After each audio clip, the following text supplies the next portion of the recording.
So I'm trimming these tankard style mugs.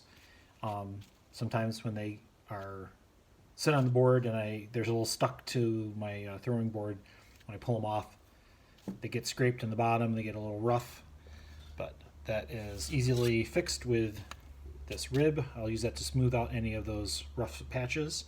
But the main purpose of trimming is to get rid of this sharp edge and to smooth all of this over. But as I said, I'll get started by using this to smooth the bottom, kind of at a very slight angle, not quite 90 degrees. And I'm not trying to get it perfect, I'm just trying to get any of the big chunks off right now. And after that, I can start by getting it back on center. So the fastest, easiest way usually is tapping on center. That's not perfect as you see, but it's close enough. It wasn't perfect to begin with. And then I will, in order to hold it in place, I need to use my hand with pressure here while I trim over here on this side. And in order to keep my finger from pushing all the way through, I have a variety of these caps. And they kind of act like a snowshoe that will hold distribute the pressure so that it's not all in one place. And the top has a roller bearing on it, and that allows my finger to not get worn off as the cap goes around. The ones that I have several of these in different sizes and diameters. This is a little narrower one, and the ones that I use the most, I have the bearings on so that for comfort, really. But now I'm going to use this trimming tool. This is a Japanese style trimming tool. It's just a piece of steel that has been bent at the ends and sharpened. This one I have been using for many years.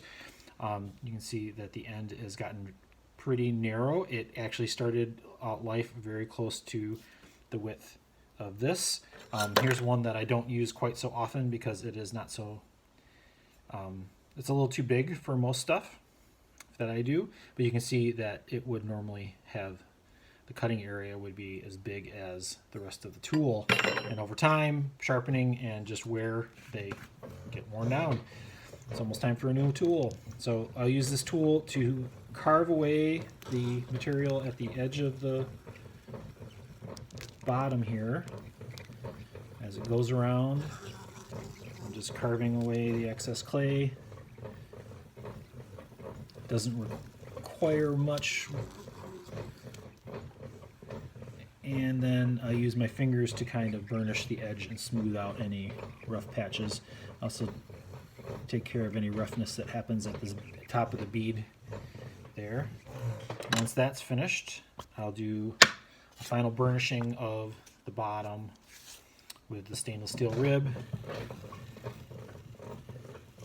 I'm also making the bottom slightly concave so that the pressure, the weight of the clay mostly rests at the outside edge, at the wall, and will prevent it from being tippy when it sits on a table or a surface. And then the last thing I do is I carve in my signature, which is just a stylized W. And then this is ready for a handle.